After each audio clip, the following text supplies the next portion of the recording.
Boa noite.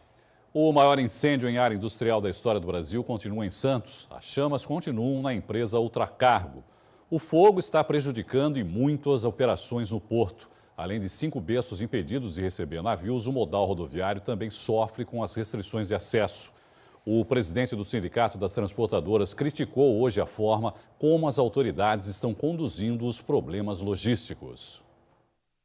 Paulo é caminhoneiro autônomo há 30 anos. Desde a última quinta-feira, dia seguinte ao início do incêndio, não consegue trabalhar por não ter acesso ao Porto de Santos. Está tudo parado, porque a gente não consegue trabalhar, porque a gente somos autônomos, a gente só ganha sem trabalhar. Se é ruim para o caminhoneiro, pior ainda para as transportadoras. Segundo o presidente do sindicato da categoria, os prejuízos ainda são incalculáveis. Para nós, os transportadores, é prejuízo total. Tentando contato com o Ecovias, para tentar não cobrar o pedágio nesses dias, porque não é só o caminhão que volta, ele volta carregado, não digo o combustível, mas o pedágio ele vai ter que voltar outra vez e vai ter que pagar novo pedágio. Então, teria que ser visto tudo isso. E o pessoal está tomando atitude impensada, inclusive. Estão pensando em apagar o fogo, mas não é só apagar o fogo. Eu acho que existe uma estrutura toda atrás que deveria ser revista. O presidente do Sindisan critica o fato de não fazer parte da comissão criada para buscar soluções e alternativas para o problema. Para ele, a participação das transportadoras seria fundamental no debate. Eu não sei o motivo que nós, transportadores, que entendemos de transporte rodoviário, não estamos nessa comissão que está tratando dos problemas que estão acontecendo em Santos. Porque é praticamente impossível que um prefeito, o vice-governador, secretário de segurança, nunca ninguém nos consultou o que poderíamos achar para tomar uma providência para resolver a situação. A Codesp divulgou hoje, no início da tarde, que o acesso ao Porto de Santos, fechado desde a última quinta-feira, deve permanecer interditado pelo menos até amanhã. Eles proíbem o caminhão de entrar em Santos. Ele vai ficar onde? Os estacionamentos, tanto o Ecopártio como o Rodoparque, estão lotados. Não tem como eles pararem na estrada, mandam voltar. Eles não têm dinheiro para pedágio, eles não têm dinheiro para combustível. Ninguém está pensando em viabilizar uma situação real. O pessoal está dando ordem e dane-se. O pessoal que se vire. E não é assim. Nós precisamos de apoio. Segurança, não tem nada, né? Não dá para trabalhar, está tudo parado. É, para a gente estar em casa já descansando, né? Aí vai ter que ficar aqui, vai ter que dormir aqui. O ruim é que não tem nem banheiro, não tem nada para a gente. Os problemas causados pelo incêndio atingem também o meio ambiente da Baixada Santista. E sobre o assunto eu converso agora com o engenheiro ambiental e professor da Unisanta, Hélio Lopes. Professor, boa noite. Obrigado por participar conosco aqui. Bom, professor, a CETESB diz que a situação do ar é satisfatória, que não há motivo para pânico. Óbvio que ninguém quer realmente nenhum clima de pânico. Mas, por outro lado, também já existe um aumento no movimento nos hospitais da região, principalmente na zona noroeste, com pacientes com problemas respiratórios. É uma coincidência? É consequência desse problema, desse incêndio? Não dá para dizer ainda, não dá para vincular os dois fatos. Veja, todo episódio crítico de poluição do ar, como é esse caso, ele acaba gerando uma série de consequências, né? E todos eles, sempre que ocorre, aumentam a procura dos prontos-socorros, enfim, atendimentos, principalmente os problemas respiratórios, né? As pessoas mais idosas são as mais suscetíveis, assim como as crianças também são as mais suscetíveis a esse problema respiratório. A faixa intermediária aí, ela consegue resistir bem. Isso ocorreu em Cubatão, ocorreu na Inglaterra, ocorre em qualquer local onde você tem problema sério de poluição do ar. Lógico que você está com um produto de combustão incompleto, e, portanto, gerando uma série de poluentes, inclusive alguns, que é o caso de um produto de combustão incompleta, que são os hidrocarbonetos policíclicos aromáticos, né, que são poluentes perigosos, nocivos à saúde. E são poluentes que, segundo a própria Organização Mundial de Saúde, O que não há significa limite incompleto seguro. especificamente, professor? Só para ficar claro. Incompleta é porque A combustão não... quando você tem uma combustão controlada, dentro de uma caldeira, num forno, dentro da própria combustão do motor do carro, controlada, ela não emite fumaça preta. Certo. Quando ela é descontrolada, ou com pouco oxigênio, ela acaba formando uma combustão incompleta. Então ela emite muito carbono na atmosfera. Que nesse caso o prejuízo é maior, tanto para o meio ambiente como pode causar danos para as pessoas também. Exatamente. Agora, a CETESB, o próprio Exército, eles estão monitorando isso, né? Mas eles trabalham, evidentemente, em cima de padrões pré-estabelecidos, né? Mas nem sempre esses padrões deixam de causar incômodos, inconvenientes ao bem-estar público e até mesmo prejuízo à sua saúde. Você tem o caso que você está trabalhando com substâncias até carcinogênicas, e quando você trabalha com esse tipo de substância, não existem limites seguros que a Organização Mundial de Saúde preconiza. Para determinado tipo de poluentes perigosos, não existe limites seguros. Talvez o prejuízo não seja imediato, mas talvez a longo prazo, não é, professor? Exatamente. Você pode, com o passar do tempo, adquirir uma doença, enfim. Agora, é evidente que esses poluentes eles estão presentes nos grandes centros urbanos, dependentes até da questão da queima desse incêndio. Então, na grande cidade de São Paulo... houve uma grande concentração nesse caso. Exatamente. Né? Esse é o preço que o ser humano paga pelo progresso, pelo acúmulo de um determinado local de uma população. Agora, no caso dos peixes, que estão aparecendo mortos lá, esse caso é uma consequência direta desse incêndio, professor? Sem dúvida. E o que pode estar causando a mortandade desse peixe? Exato. O que acontece? Voltando mais uma vez, durante esse combate a incêndio, você tem adição de espuma, você tem a adição de uma série de produtos químicos, existe o próprio combustível presente ali, no caso o álcool, no caso do próprio hidrocarboneto, porque você tem gasolina queimando, e solubiliza, entra na fase aquosa, e parte desse produto acaba extravasando do dique de contenção e atingindo o estuário. Ele está com a temperatura alterada e, portanto, ele suprime o oxigênio. Está com o pH alterado, ácido, também causa problema naquele ecossistema aquático. E também uma demanda bioquímica e química do oxigênio, que consome rapidamente naquela coluna d'água o oxigênio da água. E com isso os peixes, suprimindo o oxigênio, o peixe acaba morrendo. É o que aconteceu, essa mortandade de peixe. Pelo desequilíbrio, professor, no caso, que, por exemplo, acaba faltando oxigênio para esses peixes. E como retomar esse equilíbrio? Quer dizer, como reequilibrar agora? Aí só com o passar do tempo. Aí, no caso, como nós estamos trabalhando com o próprio ecossistema, não existe nenhuma entrada de oxigênio. Como, por exemplo, quando você ocorre isso no aquário, você liga a bombinha de oxigênio e resolve isso, Nos tratamentos biológicos existentes nas indústrias também há uma reposição desse oxigênio que é consumido pela bactéria. No nosso caso não existe. Nesse caso, então só com o passar do tempo... Agora, você tem o acúmulo também de outras substâncias. E o ecossistema aquático ele é extremamente sensível. Daí ele reagir imediatamente e você ter como resultado disso essa mortandade de peixe.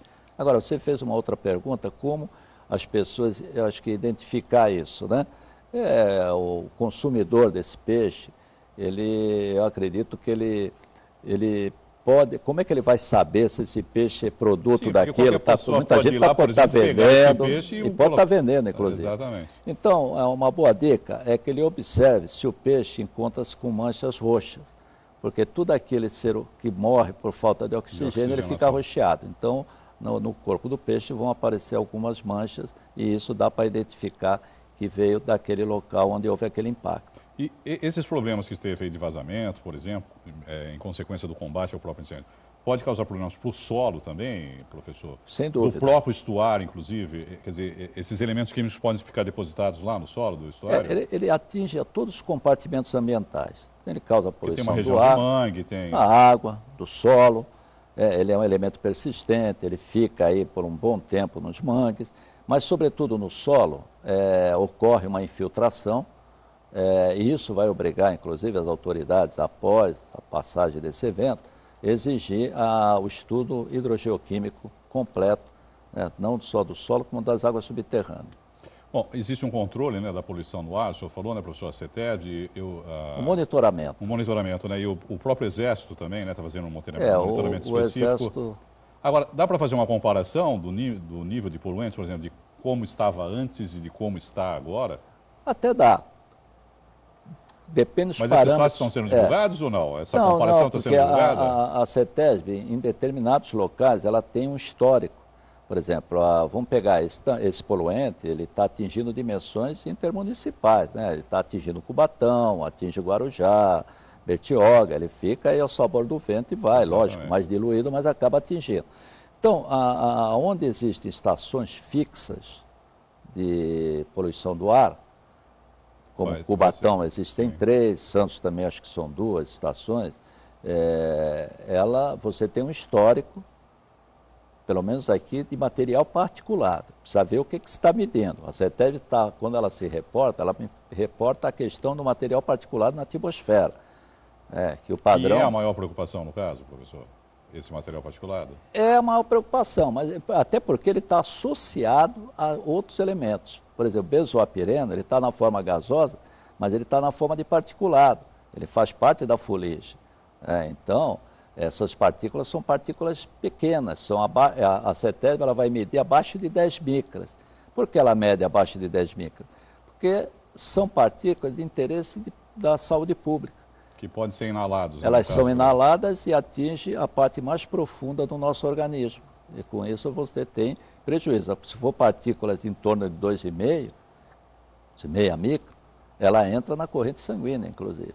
Então, há de se ter cuidado com o particulado fino. Essa é a razão pela qual a CETESB está monitorando o particulado fino. Agora, existem outros gases em que o Exército monitora através de um aparelho chamado MIRAM, que é uma faixa de infravermelho, que pega em torno de 1.500 compostos químicos, poluentes na atmosfera.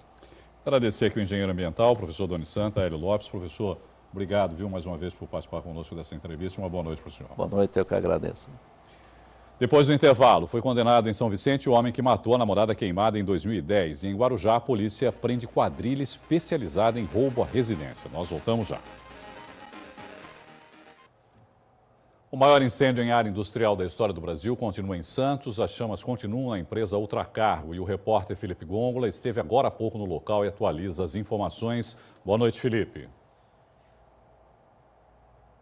Todos, neste momento, 2 tanques de gasolina estão pegando fogo. O comandante dos bombeiros, Marco Palumbo, explicou aqui pra gente que, neste momento, 8 jatos estão atacando diretamente esses tanques que estão incendiados e 3 jatos estão fazendo o resfriamento dos demais tanques. Ele explicou também sobre o vazamento que ocorre. Por conta desse vazamento em um dos tanques, não é possível ainda utilizar o produto enviado pela Força Aérea Brasileira, o chamado Cold Fire, o fogo frio. Por isso, eles ainda estão aguardando a utilização desse produto que veio importado. Vamos acompanhar na entrevista que ele deu agora há pouco para explicar um pouquinho melhor sobre o combate do incêndio aqui na Alemoa. Nós estamos jogando cerca de 85 mil litros de água para resfriar esse tanque. Não está sendo jogado nenhum tipo de água dentro do tanque ou qualquer outro material, porque agora não é o momento certo.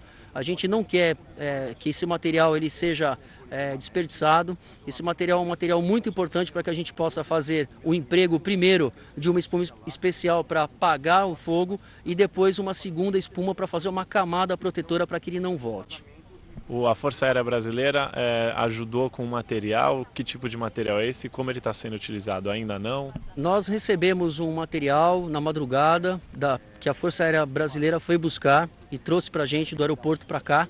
Foi muito importante, que é uma dessas espumas especiais, que elas vão poder fazer a extinção mais rápida do fogo e depois para aplicação da espuma.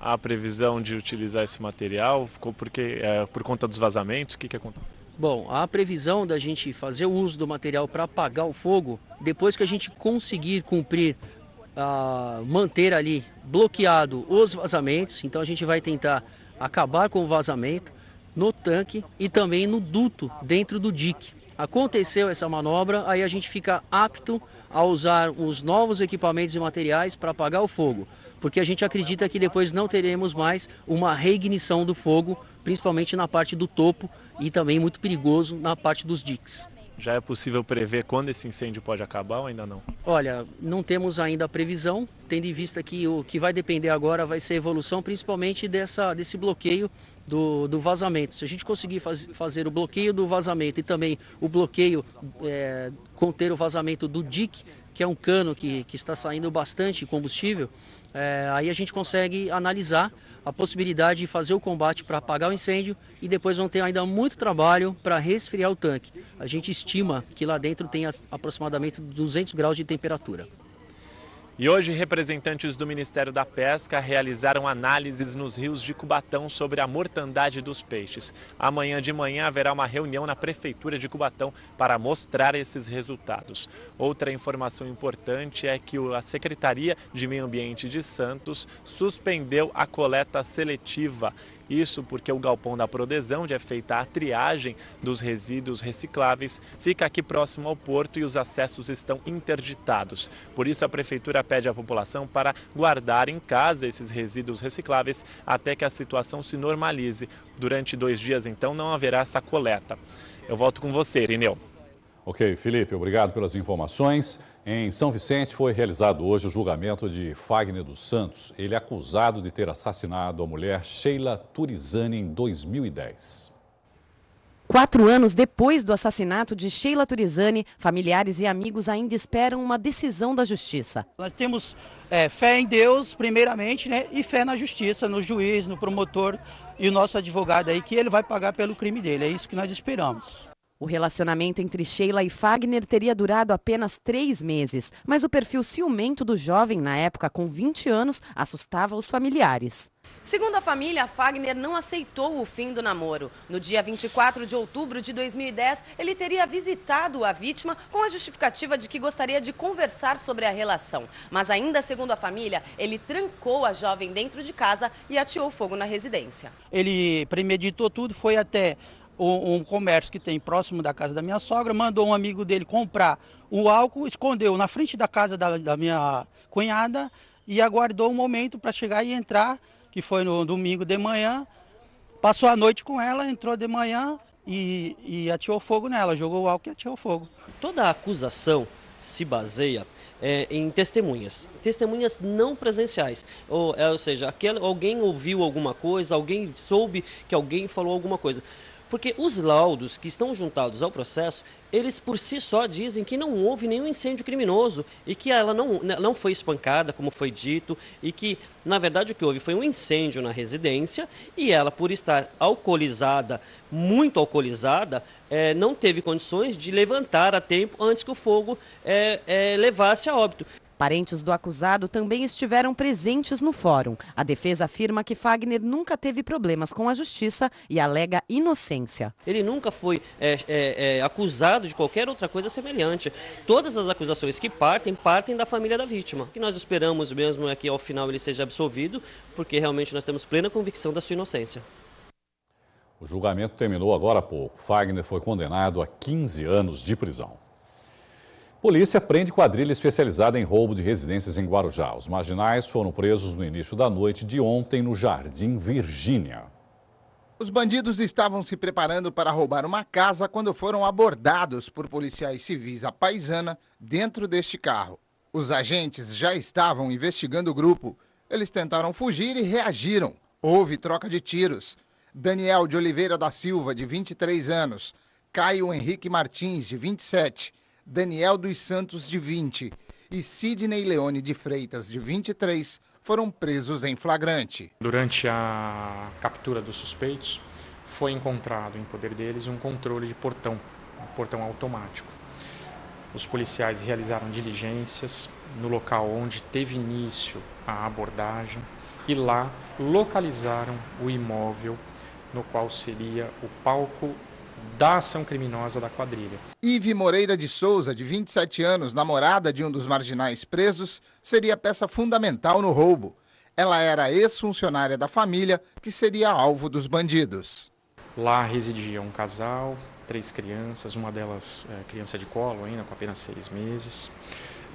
Por meio das informações ali coletadas, nós identificamos uma ex-funcionária que prestava serviços naquele imóvel e quando da sua saída, da sua demissão, acabou levando consigo esse controle e o entregou a uma das pessoas capturadas e presas, com o qual mantinha um relacionamento amoroso. Foram apreendidos na casa de Ive, além de 3 revólveres calibre 38 e munição, produtos que provavelmente eram frutos de outros crimes, como eletrodomésticos e roupas. Nós acreditamos que outros imóveis possam ter sido alvo da ação destas pessoas e por isso a Polícia Civil contará agora com a ajuda da sociedade como um todo para que eles venham até a delegacia e nos auxiliem a mantê-los encarcerados na medida em que quanto mais crimes nós conseguirmos esclarecer e imputá-los à autoria, mais tempo eles permanecerão encarcerados.